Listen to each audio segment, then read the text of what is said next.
आज आप सबको हमने पुनः परेशान किया कुछ कारणों बस। आज आप सबको बागेश्वर हनुमान जी के दर्शन के लिए बुलाया और एक सूचना देने के लिए आपको हमने निवेदन किया कि 1 मार्च से 8 मार्च तक होने वाले पंचम कन्या विवाह महामहोत्सव 2024 के बुंदेलखंड महाकुंभ की तैयारियां लगभग शुरू हो चुकी, युद्ध स्तर पर हैं। 100 एकड़ में इस आयोजन को करवाने की व्यवस्था की जा रही है। लेकिन 8 मार्च महाशिवरात्रि को होने वाले जो बेटियों का पाणी ग्रहण मंगल विवाह है, उसमें 1000 के लगभग फार्म जमा हुए। 1018 फार्म, 1400 फार्म में से 300 फार्म ऐसे थे जो फार्म की कागजी पूर्ति नहीं थी। 1018 फार्म की कागजों की पूर्ति थी। उसके बाद में लगभग 200 से 250 फार्म ऐसे थे जिन फार्मों में अवयस्कता थी, बच्ची का उम्र छोटी या बच्चे का, उनको अलग किया गया। लगभग 700 फार्म के ऊपर हमारी बागेश्वर धाम के मंडल ने 70 से 80 लोगों ने मिलकर 1 महीने में 18,000 से लेकर के 25,000 किलोमीटर तक गाड़ी चलाकर और घर घर जाकर उन बेटियों के घर का परीक्षण किया, वस्तु स्थिति को समझा और पात्र समझ करके उसकी लिस्ट बनाई और फिर उस लिस्ट को तैयार करके 151 बेटियां जो वास्तविक पात्र थीं उनको चयनित किया।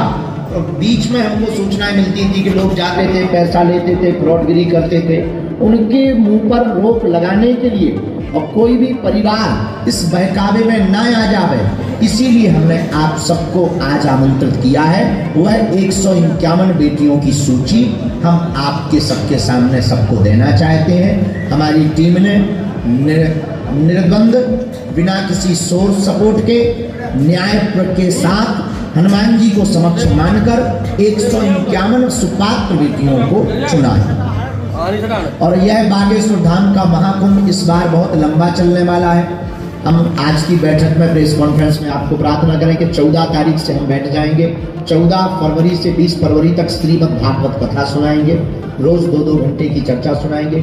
20 फरवरी को विराम होगा, 5 दिन विश्राम होगा, कथा चलेगा, दरबार चलेगा, मिलन चलेगा, व्यवस्था चलेगी। लेकिन 27 फरवरी से यह आयोजन विस्तृत रूप ले लेगा, मार्च वाला।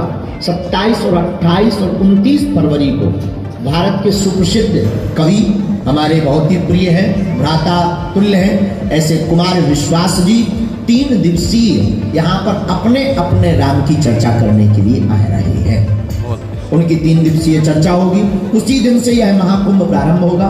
1 मार्च को कलश यात्रा, मंडप प्रवेश के बाद में 108 कुंडीय अति विष्णु महायज्ञ बद्रीनाथ वाले पूज्य महाराज जी के संरक्षण में और लगभग 150 ब्राह्मणों के साथ प्रारंभ हो जाएगा। भारत के अमर जवान वीर शहीदों की स्मृति में यह यज्ञ होगा। प्रतिदिन शहीद परिवार आत्म शांति के लिए हवन करने के लिए आएगा।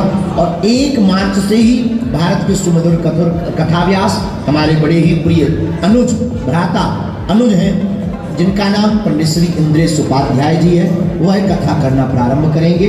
7 मार्च तक कथा चलेगी और 8 मार्च वो दिन है बागेश्वर धाम का जो विगत हमारे बागेश्वर जन सेवा समिति 4 सालों से निसहाय, बेसहारा, दीनहीन ऐसी बेटियों की जिम्मेवारी अपने ऊपर उठाकर उनको उपहार सामग्री देकर के उनका पाणी ग्रहण संपन्न करवाती है।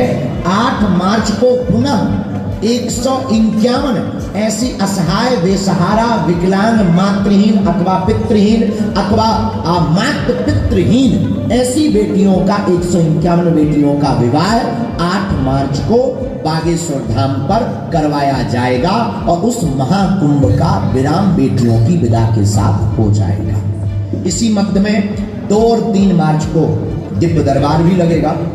हम जो आपकी जिस प्रार्थना के लिए हमने आपको बुलाया है वो हम आपको ये बताना चाह रहे हैं। पहले तो हम अपनी टीम के द्वारा, जो हमारी जन सेवा समिति की टीम है, जिसमें प्रमुख रूप से हमारे राजेंद्र भाई अवस्थी जी, सुंदरलाल रेखवार जी और उनकी पूरी टीम, जबलपुर मंडल, झांसी मंडल, सब मंडलों ने मिलकर जो परीक्षण किया घर घर जाकर, उसकी कुछ फोटोज है जो आप लोग अपने कैमरे में कैद कर सकते हैं। इस प्रकार की बेटियों के घरों को चुना, उनका घर की स्थिति, उनका वीडियो विजुअल, उनकी वस्तु स्थिति, उनके परिवार के सदस्यों की जानकारी, आय की जानकारी, सरपंच के द्वारा जानकारी एवं वहां के लोगों से पूछकर और उनके कागजी स्थिति, तीनों प्रकारों से परीक्षण करके उन बेटियों को चयनित किया है ताकि किसी भी प्रकार से झोल ना हो सके और वास्तविक सुपात्र एवं पात्र बेटी का विवाह पाणी ग्रहण धाम से संपन्न हो सके। यह वो फोटोज हैं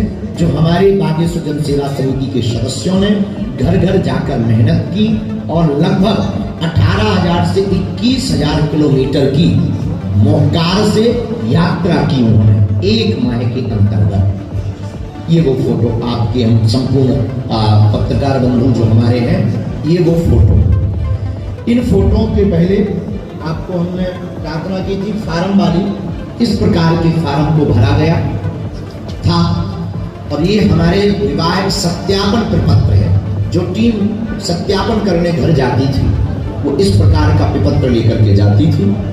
इस सत्यापन प्रपत्र में वर का नाम, कन्या का नाम, आयु, पिता है या नहीं, माँ है या नहीं, कि मकान कैसा है, घर पर आय के स्रोत क्या है, मकान कच्चा है या पक्का है, अनाथ है, बेसहारा है या परिवार में कोई सदस्य है।